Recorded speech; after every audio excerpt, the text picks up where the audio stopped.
to like a video and then go look at it. I don't know. Live on the edge. Live on the edge, risk life, right? But and then, like, yeah. I mean, you are right because those people are usually the ones that are like, Right. it was working earlier. Exactly, and then they get all flustered, thrown off of their speech. You off your game.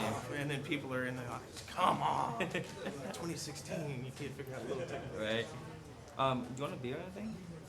We'll have some water. Yeah, what about in the ice chest and there's some over there?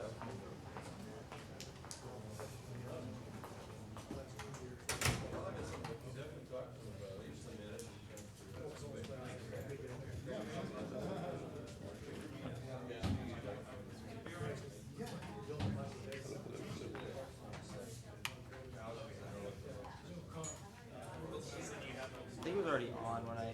Oh, it's just low battery. I'll get the other one. Yeah, I can. Ooh.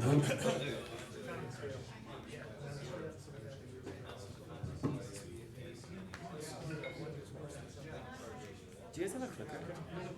Yeah. Okay. Do you think it would work on this? Should. Okay. Yeah. One thing at a time. Thank you for your help. No problem.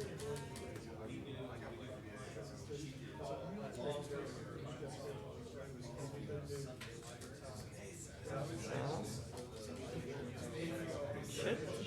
Wait.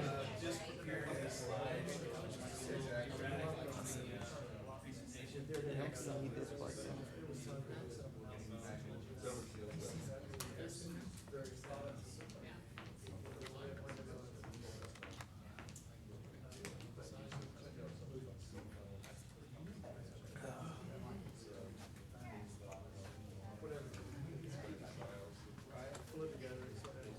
It's not going back to the regular TV though. Yeah.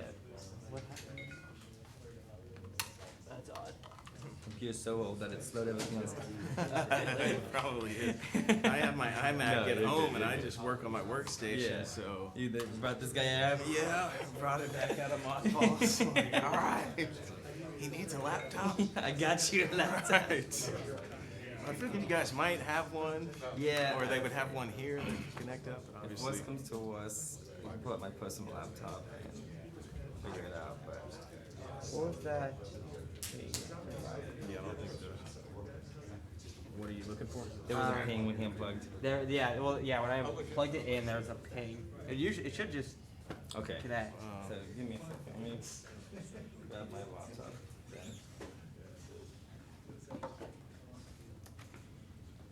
All right, while they're working to get the technology working, how many guys are responsible in your role for creating content or doing inbound work and marketing for your company?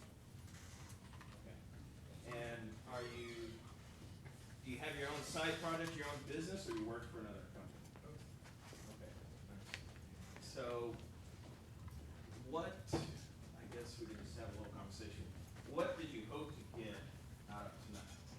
Tools, resources, content ideas? Yeah. Okay. We'll go through some of that. Oh, Autograph? that's awesome. Where'd you get that? On my pen. It was for like all this too. There was just too much going on. So I left it this. He's probably hated it. Inbound, okay. So, at its most basic level in marketing, you've got Do you already two have those paths. slides? Outbound, where you got your sales guys calling or reaching out on I'm not too LinkedIn sure. or, Gotta check it what else out. would be outbound? Like if you think of, you ever been at home and had a Jehovah's Witness or a Mormon knock on your door? That's outbound marketing. Put it in your face. Inbound is where you've got direct mail, you got digital, TV ads aren't really good because they're not a call to action. They're more, hey, AT&T, we have this great offer, but there's nothing like call to action. Marketing that stimulates inbound calls or traffic to your website. So yeah, there's some kind of content, some kind of message, and that entices your ideal prospects to email you, call you, whatever your action communication mechanism is there. So I was just recently interviewing JT O'Donnell, and if we get into this, I guess before I start too, raise your hand if you do any coaching or consulting. Okay, good. Now, also So raise your good to hand go. if you talk to any of your customers via either phone or email feedback back. get some feedback from customers in a two-way conversation. That's gonna come in handy a little bit later in my talk. So, as I was saying, you'll get to watch a little bit over my shoulder if you like. I'm putting on a LinkedIn Virtual Summit online conference starting January 9th or 10th when we lock down the day. So you'll see some of our content methods and how we do it and see what kind of emails we send out and the whole thing.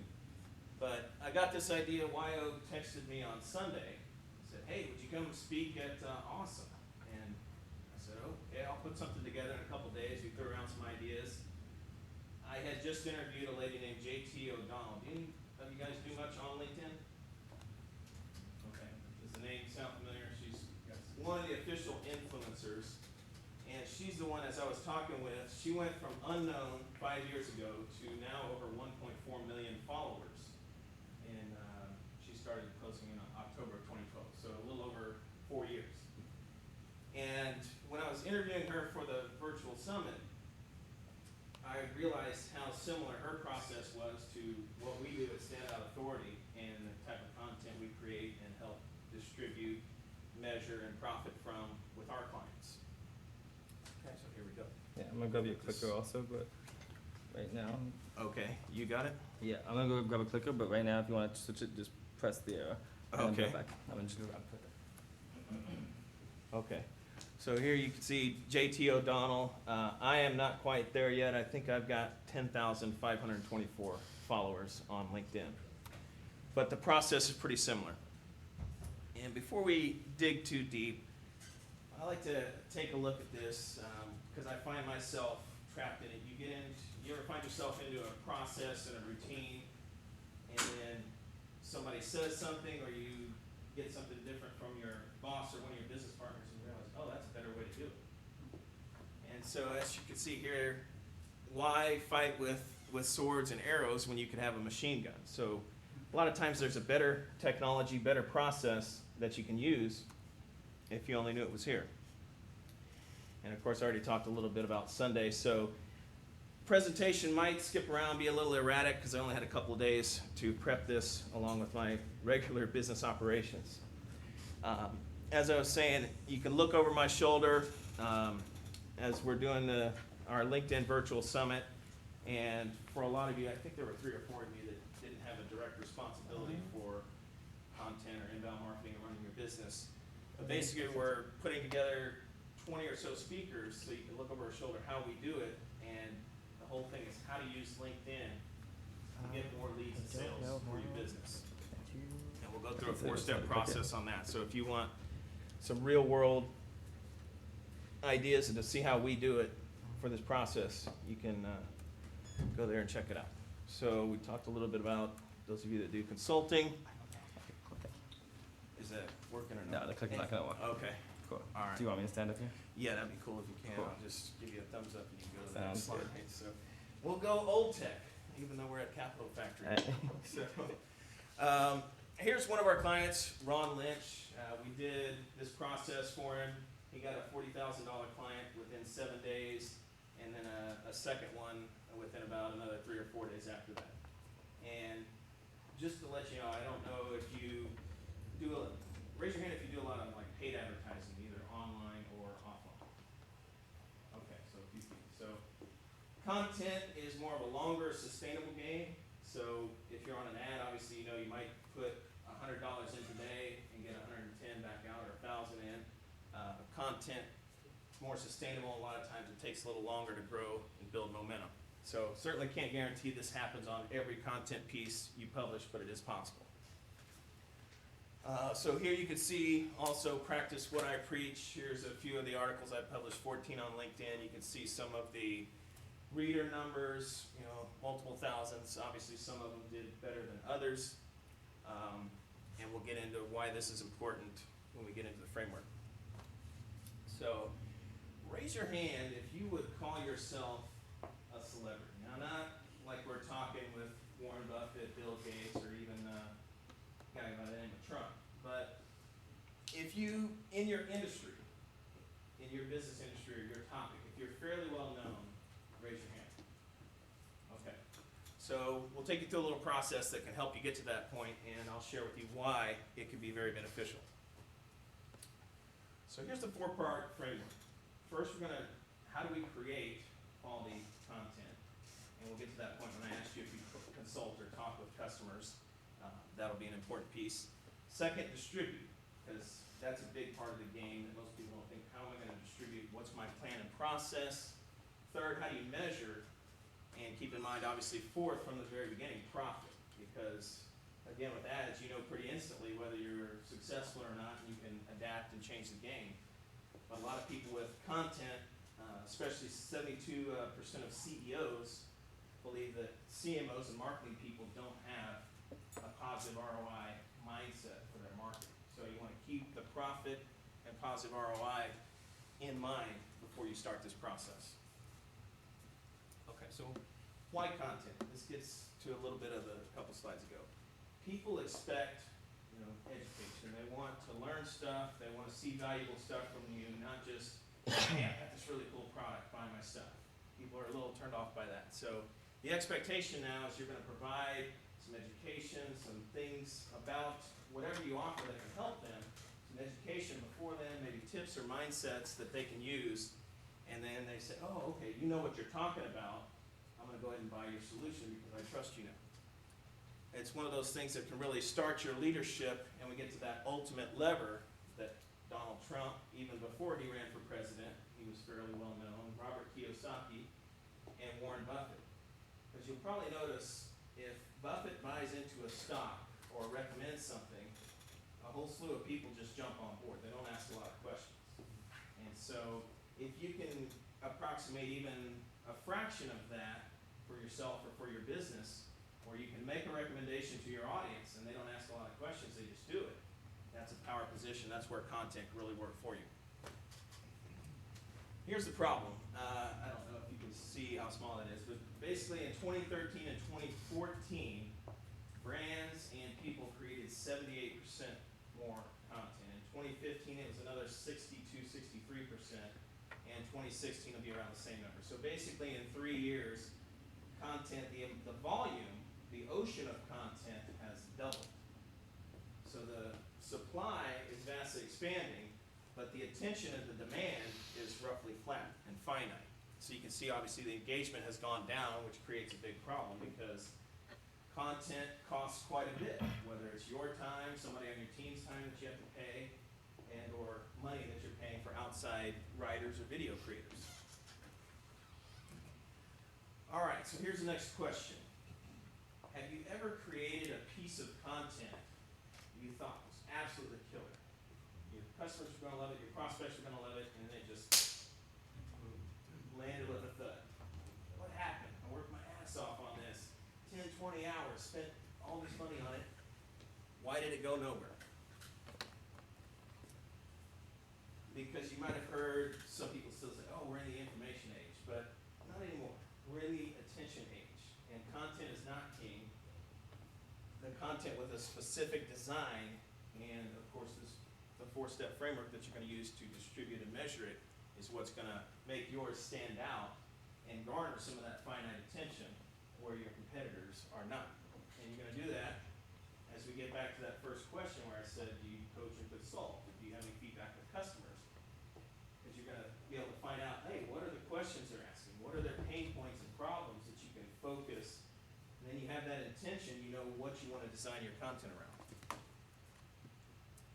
So create, obviously this is the first part of our framework.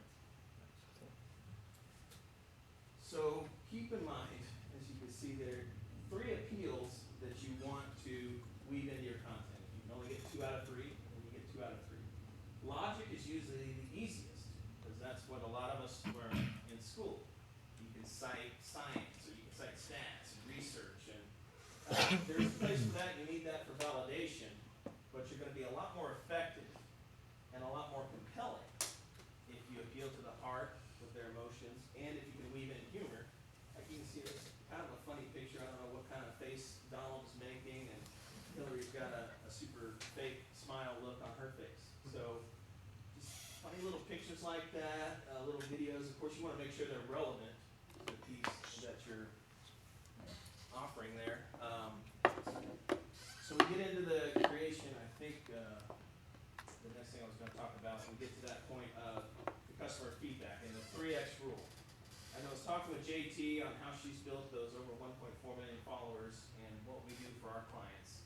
If somebody asks you the same question 3 times or brings up the same issue, 3 different people do that, you got a piece of content that you can develop around. Because there's almost certainly more people in your audience, more of your ideal prospects that also have that concern, also want that question answered and what kind of solution. And you can be that expert source, that credible source that provides them that information that your competitors will not.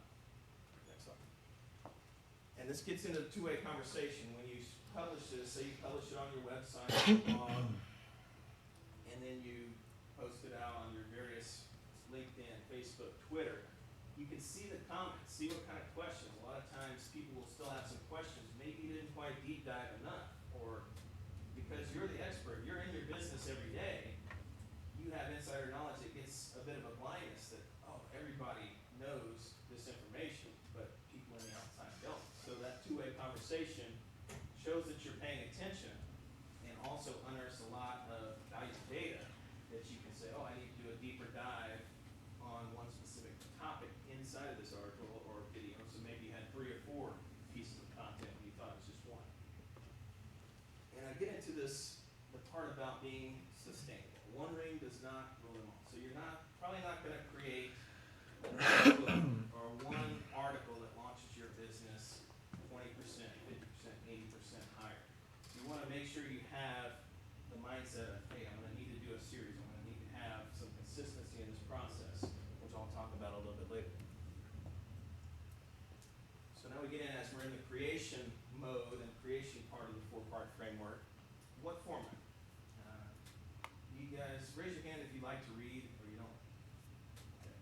So about half the room. So business people, a lot of times, especially them business people, so if you're in a B2B market, there's usually more people willing to read for work and for their career, for what they're doing. Consumer market, you might want to slant a little more heavily toward video. So those are the 2 formats, written and video. And I recommend a nice blend of each. If you're better at one, you might do 70% video and 30% video. If you're better at writing, obviously slant it a little bit the other way. So, what is the one thing that JT O'Donnell did, and I alluded to it on the previous point, is she went from unknown to 1.4 million followers, and it's a similar kind of growth and momentum we see with our clients. You set your publishing schedule. She committed to do 2 pieces a week, and at the beginning she was just getting maybe 200, under 100 people, but she kept up with it. She built what I'm going to talk about in a little bit later. It's called the content vault. When we get to the distribution process, so that you can keep building, keep getting this momentum and attracting that audience over a 12-month period. You start to see these as assets, not just a one-off thing. It's okay. Thank you. All right, so as I talked about the ROI and keeping that in mind is your number 1 most important piece. So raise your hand if you ever clicked on a clickbait type of article. Was it satisfying or not as satisfying? Yeah, if you're in like native, I don't know if you know about native ads, but basically if you've probably seen those, say, 12 bucks better than Kim Kardashian, and 25 celebrities that are broke now from the 90s, those type of things are what I'm talking about. Those can work well for guys that are playing a game where they can buy visitors at maybe 2 cents or 1 cent, and then they get them over to their site, and you click through the slideshow, and they get paid based on the number of impressions. So they can get paid 3 cents for people they buy at 1 cent, and that's the game they're playing. They don't have to provide a lot more value than that, but for your business, your product or service, you probably want to steer toward not clickbait. You want to have good quality headlines that are compelling, that are click-worthy, but that also deliver on that promise and provide some substantive material that can help the person out. And the headlines, whether it's a video or a written, that's your most important piece. And to get good at that, I've practiced for many years, and that's really the only way you get good is practice.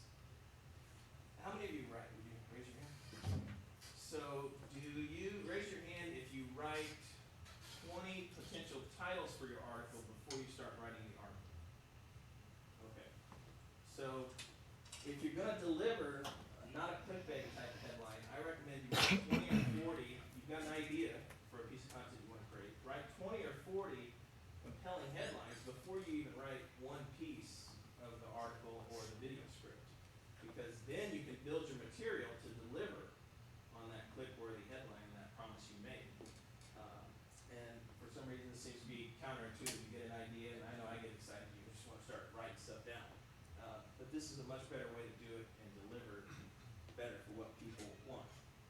And you can do the statement versus question. So you might see the 3 habits of the most successful entrepreneurs. That's more like a headline statement, quality type of thing. Or you can say, what's the number 1 most important thing you must not do to avoid failure or in the success type of market? And you've probably got some of those in your own market. So benefit, promise statements like that can be very powerful, as well as questions of, hey, you want to invoke that FOMO, fear of missing out, or terrified of missing out, as some of the Navy SEALs call it. So you can invoke that, get people to obviously click on your content, and then deliver on it. Okay, so we did ask that. So I know a lot of you said that you didn't do this, but if you had a way to get feedback and ideas to upgrade your headlines, is that something you'd be interested in? Raise your hand. A few people. So again, I go back to, that's gonna be a big piece in the LinkedIn summit I'm doing. We're gonna have a forum there where you can, hey, I've got an article, an idea for an article or a video. Here's a couple headlines I was thinking of. People say, yeah, that's interesting, or no, I take this angle. Okay, so ROI piece 2. Now we get into the actual material in your content, whether it's a video or an article. Is it succinct and clear? Obviously, when you're starting to write it, then once you're through with your first draft, you can go back through and answer that question. Is it useful to the reader? Have you gone a deep dive enough, or again, do you need to break it up into 2 or 3 different pieces of videos? That's where you get into the breakup piece. ROI number 3. So your second pass through, ask yourself, is this my voice? If we're having a conversation with you right here, whether that's in writing or on a video, are these the type of words I would use? Is this the type of language? And I guess we were taught this in school growing up, that whole formal, sometimes Elizabethan style of writing or using SAT words. You definitely want to avoid that, whether it's digital or not. And it's not that your customers are dumb or super smart, but they're going through their day, they've got their jobs, their other things. They don't want to have to break down SAT words. They just want a quick breeze of something clear and compelling. And if you're providing that instead of your competitor, they're going to come to you. Simple tool you can use that's free, HemingwayApp.com. It will rate what you've, obviously if you're doing a video, you'll need to do the script and writing, and then you can plug in that text into HemingwayApp.com. It'll score what grade level you're on, various SAT word, and it'll also tell you, hey, you've got too many adverbs, people don't like that, too many adjectives. So passive voice, you want to stay in the active voice and write like you talk or do videos like you talk. Anyway, App will give you all those scores, and it highlights the areas so you can go in and change it. So we get into the second piece of the 4-part framework, the distribute, and this is probably the most important part, yet I see it time and time with clients and business owners, gets the least amount of attention, or it's an afterthought. So the goldfish problem, it's happening right now, been happening for the last 3, 4, 5 years, really since smartphones started picking up steam and momentum. Microsoft commissioned some research that was published in the New York Times and other media outlets about how goldfish have now surpassed us, or more accurately, we had dipped under the attention of goldfish. They've got a 9-second, we've got 8 seconds on average. So next. And so here we go. Not to call anybody out on the spot, but you know, a lot of business owners we talk to that we help, their content suffers from this, where they're just not taking into account the goldfish problem and creating content around that that's going to be appealing. So here's a question. What times of day do you think are the best to publish? How many do you think morning? Okay. Weekday or weekend?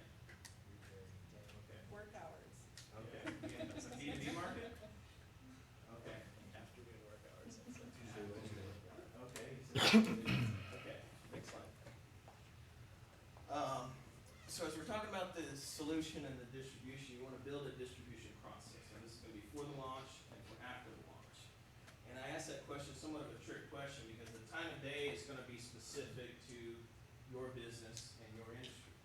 So you play around with some different publishing days and times of the week. If you're in a consumer market, sometimes Saturday or Sunday would be the best days to publish because people are working during the week. They might be looking for the recreational solution you provide, or if it's like a watercraft, say you're selling jet skis, they may not be looking for that during the work week. But Saturday, they're like, man, I set aside some time to do my research. So have to experiment a little bit with that. Probably best, some of the guys that do advertising, test out with some people are online, your ideal prospects, and then schedule your content publishing around that. And it works for both times of day and days of the week. So to advertise or not to advertise. The $1 to $4 rule is some of the best advertisers and companies out there. When they're creating a piece of content, they have the mindset that for every $1 we spend to create it, whether we're paying employees or paying outside writers or the value of our own time as a business owner, if you value yourself at $200 an hour, $500 an hour, whatever it is, for every $1 invested in time and or cash resources, $4 set aside to promote.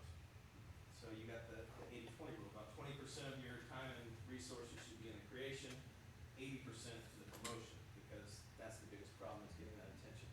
And again, that can be invested whether you're talking employee or virtual assistant, or if you're doing straight up advertising. You just want to make sure you have a strategy, and then it can be as simple as a spreadsheet where you have that schedule.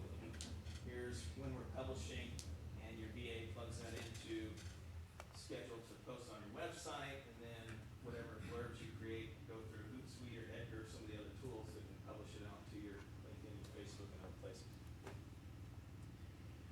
So here I thought was an interesting stat about out of all the businesses worldwide, 99% are small businesses, yet around 30% or less choose to advertise. And the real number that's important is that you can get 15 to 3 advantage. If a lot of your competitors aren't advertising or aren't sophisticated, you can get a 5 times advantage if you do advertise, if you do have some of that promotion and distribution built in.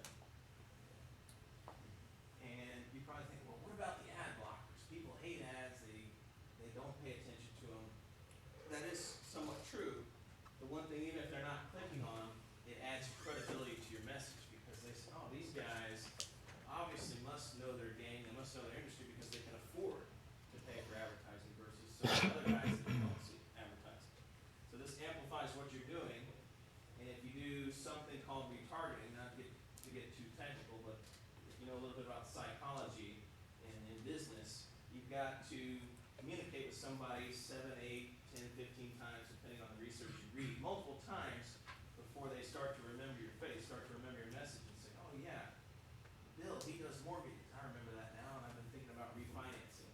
And so retargeting can get that principle working in your favor, and then even if Bill's not looking for a mortgage right now, he knows his neighbor Jane is, recommend you, which is the most powerful form where you're getting word of mouth.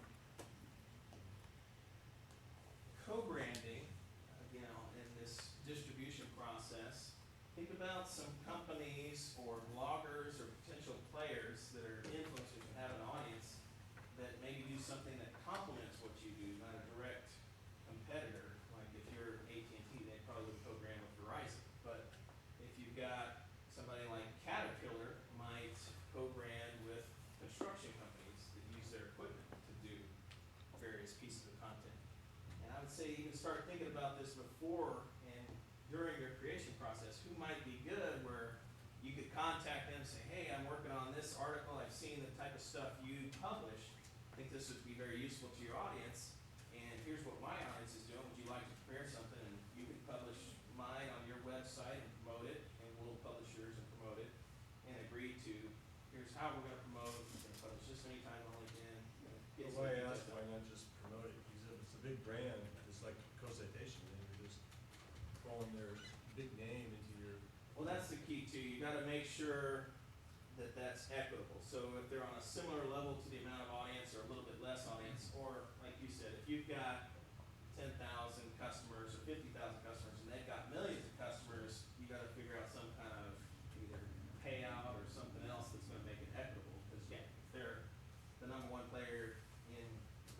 overall industry you're in, not very competitive, they're gonna be like, well, why would we do, you only got 50,000, that doesn't make sense. So, yeah, figure out how to make that equitable and negotiate those type of terms.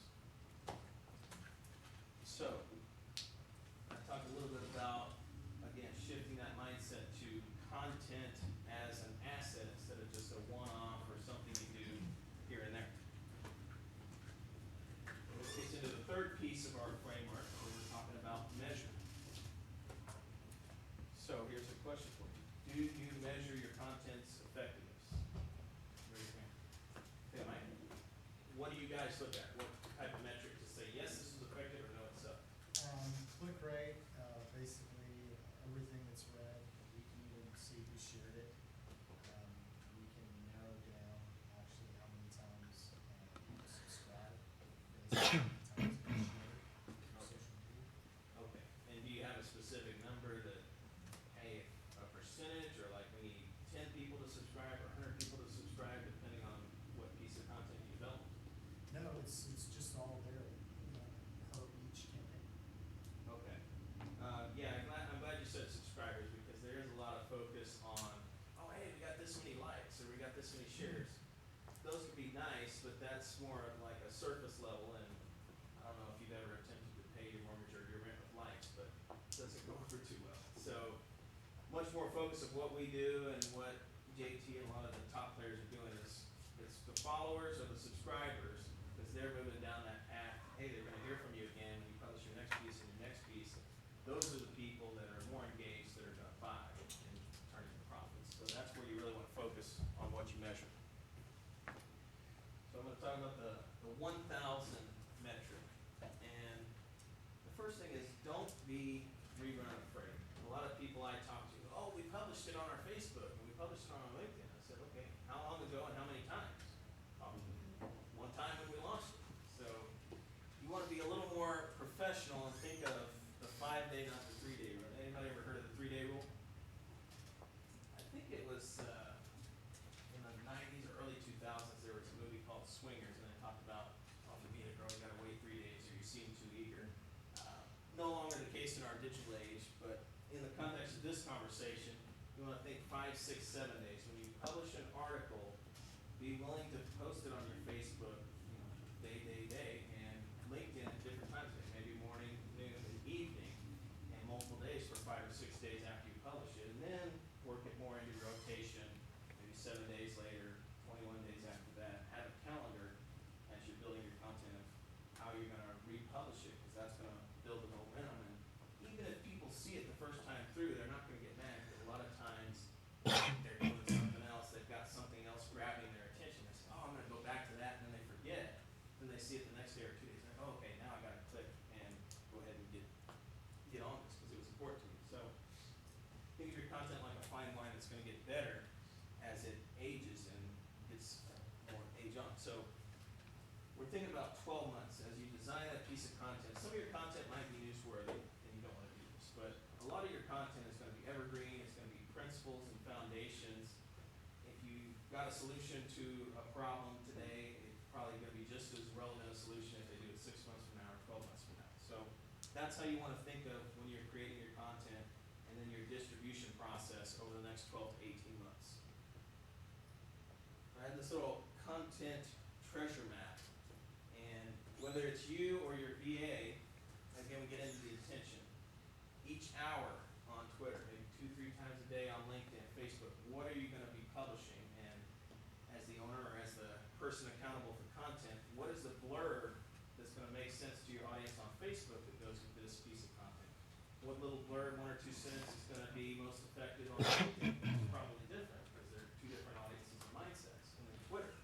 So get those together, put them in a batch, and either program them into like a Hootsuite or an Edgar, whatever tool you're using, or have your VA do that. And as we talked about with Mike, and I know a few other you guys measure your metrics with content, it's more about your followers and subscribers. And as you start getting content that's directly relevant to a problem, you might link right to a product that you offer. So even sales, those are the areas you want to focus on measuring more so than just, hey, we got this many likes or this many shares. All right, so raise your hand if you use an editorial calendar.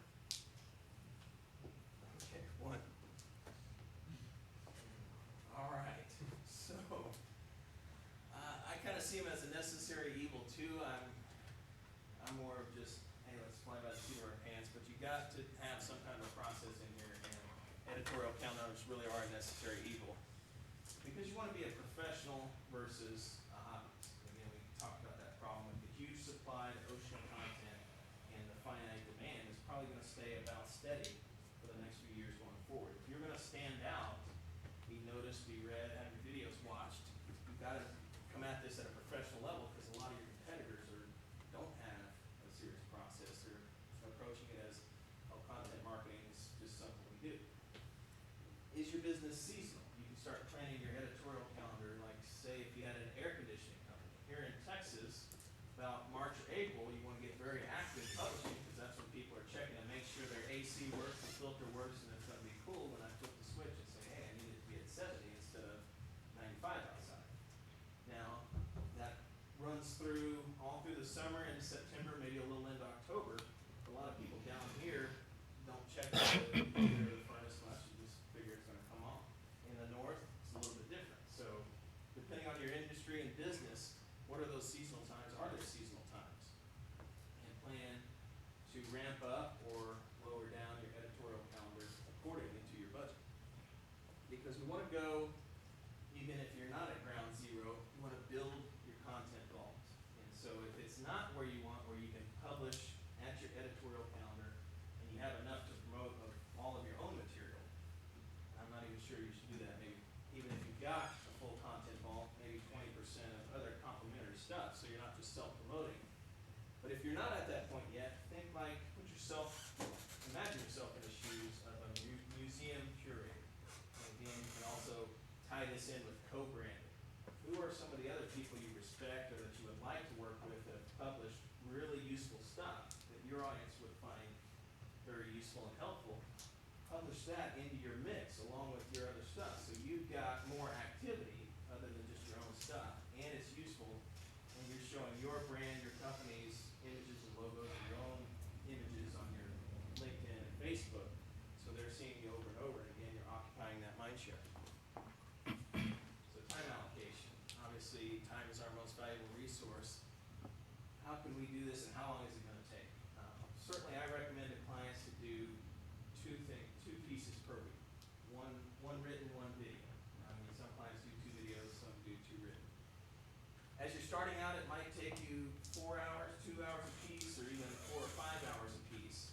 But like anything, you build a habit and a routine, and with practice you'll get better and you'll get faster, and it should be 2 hours per piece, maybe even 1 hour per piece when you get really good. And give you some benchmarks to shoot for as far as what kind of time investment. So profit, fourth and final piece of our framework. Where are the profits? Each piece that you make, whether it's a video or written, go through your material, be very useful, and then you can think of it as a PS or after the material. Hey, if you'd like to dive deeper into this topic, we're doing this webinar, we're doing this in-person thing, or if it makes sense and is relevant, link right to your product or service that they can buy. The big mistake here is people attempt to promote too early, like in the first paragraph or the second paragraph or the first 1 or 2 minutes of the video. Make sure you give out that education piece, be useful, and then at the end, hey, oh, by the way, we've got a nice solution, or you can take a deeper dive if you want more clarity into this topic. The 3 big mistakes that you want to avoid are the weak, non-disruptive headline. Again, that's going to be the most important part. As I said, if you put 20% of your time and budget into creation and 80% into distribution, now we break just that creation piece, probably spend 80% of your time doing those 20 to 50 headlines or titles, and then the material should flow pretty easy from there, 20%. Weavy content. This is where you have, hey, you're weaving around, and you're not clear, everything, okay, how do I follow this? Or you just attempt to cover too many points in the same article, and people want succinct, tight, and clear. Bumpy publishing, as we've talked about, hey, maybe you publish something this week, and then you intended to do 2, or maybe you just commit to 1 a week, and then next week goes by, and the week after that goes by, and then maybe you did 2 a month, but you told people to expect, hey, we're going to be doing 1 a week, or 1 email a week. So don't have it be bumpy like that. Have that consistency and program people what to expect.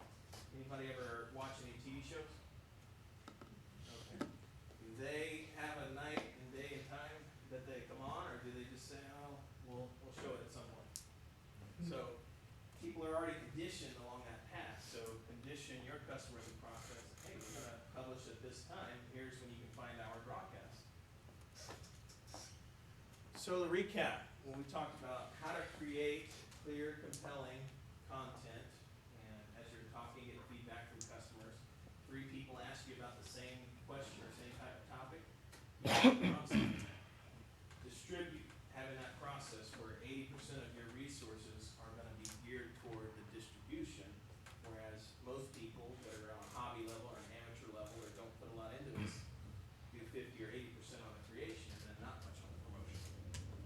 Measure, start to measure and keep in mind the profit, the positive ROI. Let's measure for followers, subscribers, people that are want to engage with us, hear from us more often, and then move to the sale. As a quick bonus, I'm a big fan of Sally Hogshead's work, and she talks a lot about how to use the 7 fascinating triggers with your brand, with your company. So you can look up some of her work and start thinking, hey, what is the main brand advantage for your company? Usually you'll have one most important one and then a secondary. So is your company really big on innovation or trust or alert? See some of these different things. Start weaving that core value of your company, that brand value that you provide into all the various content so that you're congruent with your messaging and your content strategy going forward.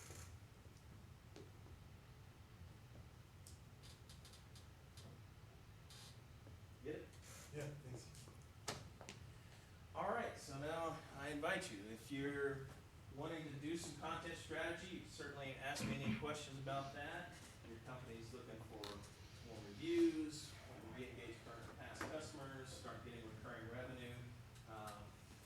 Those are some of the topics I find clients and companies like to talk about. And then again, if you want to watch as we're doing this live for the Linked Intelligence Summit, check out, I think I had it on the other slide, but linkedintelligence.com/summit. And that's the early version of the page. You still got to get the testimonials and the final few speakers, but you can see how we launched that, what's the email series, and watch what we're doing live. And of course, there's my content info. I should have put on there @consultant on Twitter if you want to reach me there. You know anything about LinkedIn Pro? You're talking about the professional service area or Yeah. sales and marketing? Yeah. Okay. I know a little bit about it. I haven't done a deep dive into the research. I know a lot of consultants and coaches and even freelancers, graphic designers are having some good success. Yeah. So there's an early adopter advantage Yeah. if you're in one of those type of fields. There's not a huge amount of competition, but LinkedIn itself on the corporate level is promoting that. So that's a good place to potentially be. Mike. Yeah, I have a question. So I get a lot of my clients, when I talk to them about LinkedIn, you know, they start to, depending on the downline or vertical or business that they have, they tell me that their clients don't hang out on LinkedIn. And, you know, I know what to say to kind of quash and kind of educate them on that. Right. But I'd like to hear kind of your perspective on how you deal with people's, like, you know, misconceptions of why LinkedIn is a very popular platform, and it is at its core a very social network. Well, Mike, are all of your customers unemployed? No. Lazy deadbeats? Okay. So most of them that are smart are gonna be on LinkedIn, no matter what type of customers. If you're in a consumer market, they've gotta have some money to buy what you're offering. And people are smart enough, they know LinkedIn's got, I think they're either close or have surpassed 500 million members now worldwide. And 72% of those are outside the US, but there's a lot of people on the US that have it. Over 80% of the Fortune 1000 CEOs, almost all the decision makers that you want to meet or connect with in human resources, IT, engineering, sales, basically any kind of decision maker you want to meet at a big or small company is going to be on there. So I did some work with, and she just wanted to do it for her brand, Wellness Mama. She's got a pretty big blog and presence. I think they do over 10 million visitors a month to their website. And she was saying the same thing. Well, most of my clients and people that buy my recipe books and these other products are they're stay-at-home moms or single moms. They're not on LinkedIn. And or some of them weren't, but the biggest key there was we just set up our profile and the way we did it, it's now ranking number 8. I think we've had her on there for 2 months when you search Katie Wells Wellness Mom, it's in the number 8 spot. So it legitimizes her, reinforces her brand. She's got a book launch coming up, so we set up a company page. And basically we're using that as assets that rank in Google, but also reinforce her brand. So even if she feels like she's not getting anything directly from the platform, it's got a lot of other benefit to legitimize and really grow her brand. So that's what we do in situations like that. When people say, oh, my people aren't on LinkedIn. They're not on there. So they are on there. And obviously you know how to steer that conversation and say, hey, let's test some things because I can prove to you that they are on there. It's more of what you're doing around individual brands. In regards to versus Procter and Gamble with the House of Brands, Or, yeah. yeah, most of the clients we work with are smaller companies. I am doing some SEO and reputation work for a Fortune 500. But yeah, most of the clients we work with, they have a local business or a regional business. One of them has a call center that does over 80% of the Hispanic and Spanish-speaking calls in the U.S. And you're branding the owner of that company as an individual. That, the executive to get that human face to the company, and then of course also some of the company side branding and some of the messaging that they're doing. I have a question that sometimes, like as a small business owner, would I post content as me or would that be as a company? We have to look a little closer at your strategy, but I almost always recommend, like, are you doing 10 million to 100 million in revenue or under 10 million? Under 1 million. Okay. So I would certainly recommend right now, and do you have, how many on your team? 5, 10, 6? Yeah, so you're at a growth phase where you can go above 1 million and then to 10 million. At those levels, you're gonna have a lot better success interacting with customers and having that a little bit more of a personal bond. Once you start growing close to 10 million, where you're maybe thinking about exiting your company or selling the company at some point, then you can shift over into more company and brand messaging when you've got a lot more revenue. Where you're at right now in the face of your company, I would recommend be the face of the company because you'll be a lot more attractive as a human face versus a corporate model. Could you talk about a little bit about which topics tend to do well with ad budget and ad budget behind it versus some other topics that may not be as interesting for wider audience? Yeah, again, this goes back to your ideal prospects. So some of those things you see like, for instance, for our air conditioning example, the number one thing you don't know about your air filter that's causing your allergies to be 2 times worse than they would be otherwise. That kind of insider information that you know that the people in your market don't know. Because I think it's every month or 2 you're supposed to change out your filter. I was just talking with an AC company the other day. Most people don't know that. I mean, yeah, mine's 6 months, a year, 15, and you look at it, it's all gray and green and who knows what kind of colors. So stuff like that where you're giving insider information, of course, going back to like the TV and media world that people have been conditioned to, and you do behind the scenes type of stuff. Like you probably wouldn't expect, I know there was that show Dirty Jobs a while back, and you're like, who wants to watch people clean a deer hide to be tan? But people watch that. And who wants to watch a garbage man do what he do? But people watch that.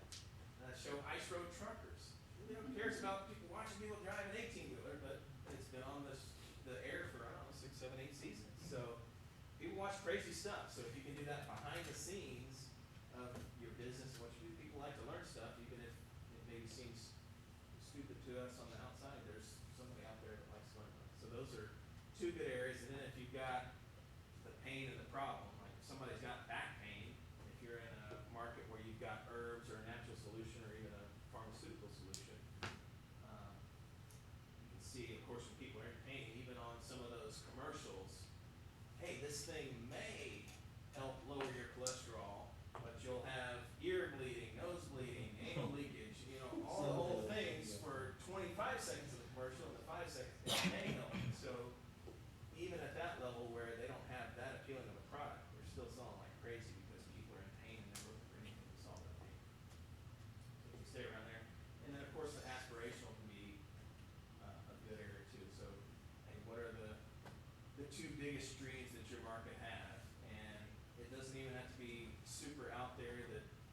mainstream. It's just got to be a little bit bigger than where they are now, and more importantly, credible, where they believe that even in their shoes where they are, they can do it. So a question about branding of, personal branding. So, what is your last name? Evans, So do you own ClintEvans.com? I do. And do you push your personal I have a .org. brand? Somebody else has Do you, done that. and I know you're representing StandOut Authority, but how important to you is promoting Clint Evans as your main brand versus StandOut Authority, and why? Why would you choose one way or the other? Okay. What I'm publishing on the content side is under Clint Evans, so it's got my photo, my byline, all of that stuff. I've got a column on Entrepreneur and Business.com, and we've of course got contacts, and we've got people published on Forbes and Inc. and all the rest. My business partner Joshua Lee. So whenever you're publishing content, it's a lot more about that human face and your personal brand. When you're talking about ads and some of the other offers, where maybe it makes more sense to have a company name and a whole team behind it, that's further in the process. The content usually catching people earlier on. Maybe they're not in searing pain right now for your particular solution, but they're interested in it, it's on their radar, and like, oh man, I like what he published, and then of course you're showing up every week or multiple times a week, and then maybe 4 or 5 months from now, and, man, this thing has been nagging for a long time, all right, to hell with it, I'm tired of this, I'm gonna go ahead, either contact you or go to your website for your company and buy whatever the solution If you were just pushing, like, let's say you were a consultant, and you've been a consultant in industry for like 25, 30 years, Okay. and people know you as that, would you just be promoting your brand name as your main domain, because you have this resume of all these years in consulting? Would that be valuable, and would you recommend people connect with that name?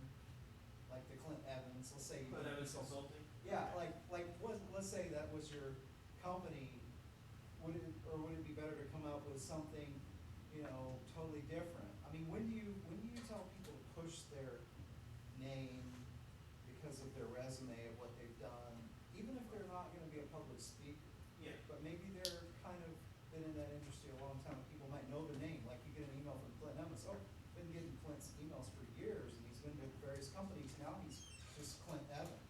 Right. So what do you recommend? I people would do? not build the Clint Evans Consulting just because I like to build things.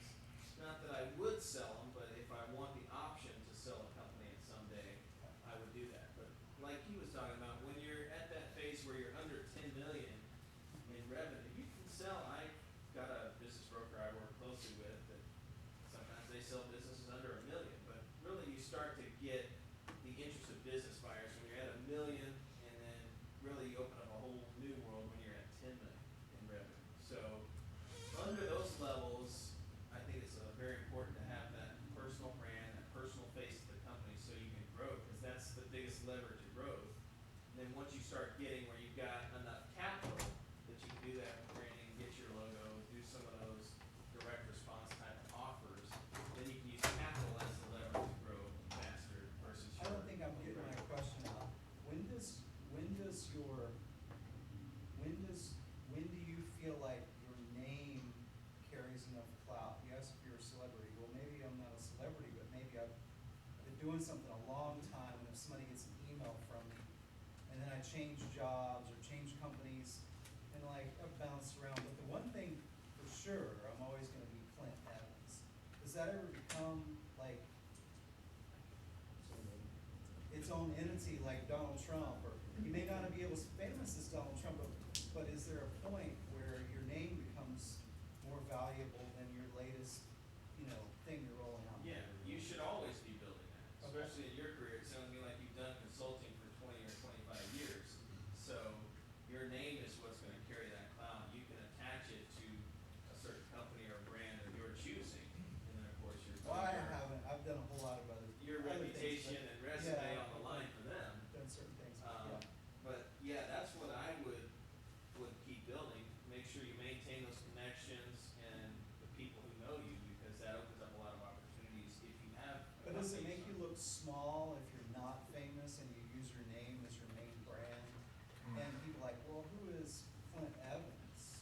when I go to StandOut Authority, I'm like, wow, he's this big company, StandOut, you know, I'm just Yeah. using that as an example, I'm using it as an example.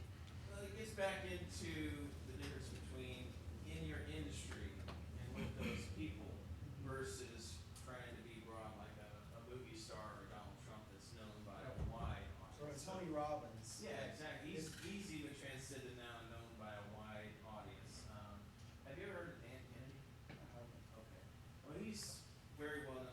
A couple of people have. Very well known just in the marketing industry. So the broad, like you hadn't heard of him, and the broader people haven't. But his name carries a lot of clout in that industry. So that's how you can position yourself. People in your industry, man, what's your name? Michaud. Isho? Michaud. Isho. M-I-C-H-A-U-S. Nisho, I know him, I know his name, his reputation carries good weight. So if you're recommending, hey, I've got this new product, would you help me promote? Send out emails or talk to your sales team, whatever you're gonna do. That carries a lot more weight than if somebody at your, say you did a startup and you've got 5 employees, they're contacting, they would probably wanna use your name because that's what's known and that's what's gonna have the credibility to get it. The reason I ask is because, you know, if you've been on LinkedIn very long and you're in this, let's say you're in the IT industry, well, IT people change jobs about once every 6 months.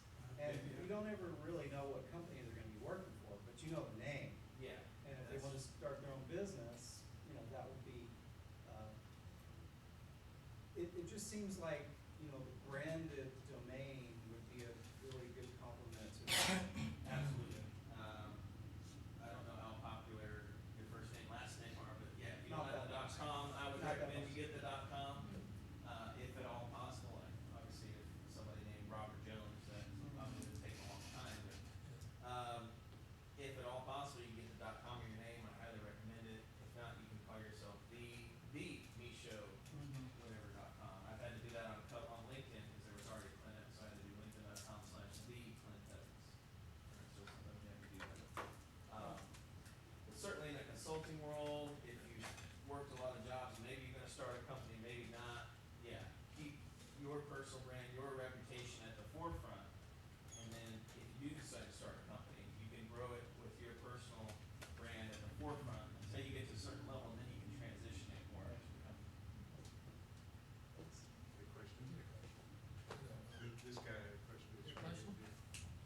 I was wondering, for like CPG, industry, market, like, among the social media, sites, have you determined like which ones are most useful in terms of just sales? Okay. And then sales, and then maybe if you wanna address branding, which ones are most, useful? I'm not familiar with the jargon. What is CPG? Consumer packaged goods, like Okay. So Procter and Gamble, that type of. anything like that, any Gotcha. type of product. Okay. For a lot of that, for consumers, you can do really well targeting with Facebook paid ads. There are opportunities on LinkedIn because again, people do have a career or a business, but they also are consumers. But that's where I would start on consumer packaged goods, especially if you're selling to the consumer. You're not talking about wholesaling to companies and distributors, right? If you're more at that level, then of course you would wanna reach out to purchasing agents on LinkedIn for target companies. But that's where I would start. I have not, just to be fully upfront, I have not tested a lot of Twitter ads, so I won't comment on that. But we've seen good success on Facebook, and also if you're familiar with native ads, like Outbrain, if you've ever seen any of those, or Taboola, the Yahoo network, Google's content network, you can have a lot of success with consumer goods there. How does Outbrain charge? I see them a lot, they seem to be, They do, as far as I know, you can do either a cost per 1,000 impressions, CPM, or a cost per click.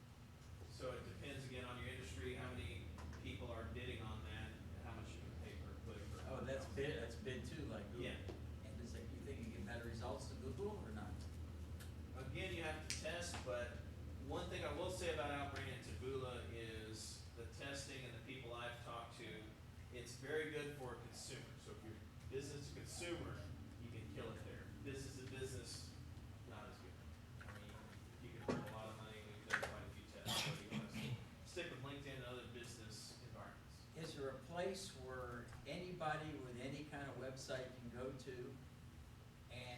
advertise that they have space that they will sell, and that anybody who wants, looking for ad space, can go to and either bid or just buy. Okay, so you're asking me if there's a marketplace where if you've got a website, Yeah, you can show ads? okay, so let's say I got an website called Texas.com, Yeah, you could just. and it's all about Texas, and people who have anything to do with Texas may want to advertise there. Yeah, you But, can. you know, Obviously, the simplest way is you can set up a Google AdWords, Google AdSense account and sign up as a publisher and do that. If you wanted to do what about outrage, just selling direct? Because let's say, Yeah, I might advertising find that companies ads are offensive, a lot of things that those other places put on there might be, they might think is okay, I think it might be offensive to some of my customers. they usually have So- checkboxes if you can disallow certain types of content. Right, but what about just direct to direct? Is there a good website for that? Does anyone use buy sell? Buy, sell ads, things Yeah. like that? Yeah. Is that I have how not that used works it. then? I was gonna Sure, say, it yeah, still more works. direct, you probably target companies and reach out direct. I don't know if there's a marketplace. I haven't tested buy sell ads, so I comment on that or lead you astray. I think that was bought by Google though, wasn't it? Okay, I don't know. I've never used it either. I mean, they probably have that for direct advertisers and stuff, like I said. Well, I haven't tried seen it. finding a web search and I couldn't. I said, that's so obvious. I mean, you know, There's like, buy sell biz, but that's for company, people that are looking to buy companies and people that wanna sell their companies, so they, I mean, we're in an internet age now Yeah. for 10, 15 years, I'm sure somebody's had that idea and implemented it, I just haven't tested to be able to tell you. that's what I thought too, and I couldn't find it, so I Maybe not. thought maybe some here new or something. Do you have good experience with, LinkedIn paid advertising? We've done a little bit of testing. They've gone through a lot of changes in 2016, both in their regular member interface and their advertising. Just the $2 minimum per click doesn't work for a lot of offers. So, again, it depends on if you have a sales funnel. If you're selling a 4 or 5 figure service and you can direct people to call your sales team, then yeah, I know people are doing really well with that. But if you're selling a product, $50 or $100 product, it can be tough to make it work if you're paying that much per click at minimum. Do you write content for your clients? We do. I've got a team of, I think we're at 107 now, contract-based writers across the U.S. And some of them are good in like the health or the medical or industrial, different topics that we can assign them to. That seems to be the bigger hurdle in the companies I'm familiar with, is curating quality content. It is. Because the It's- owners never have time. The people that know the business never have time, other roles other than the owner. They hire marketers and the content's fluffy, Yeah. crappy.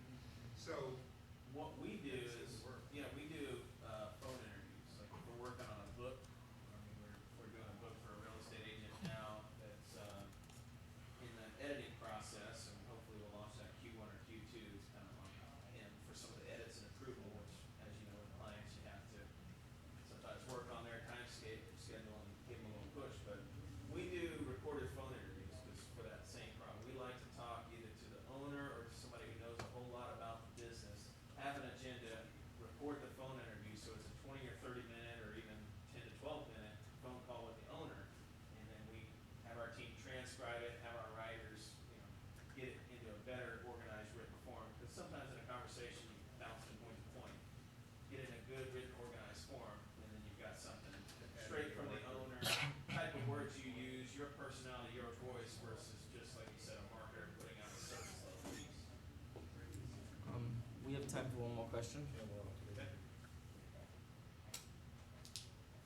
There is one. All right. This is good. Thank you guys. Hopefully this is useful.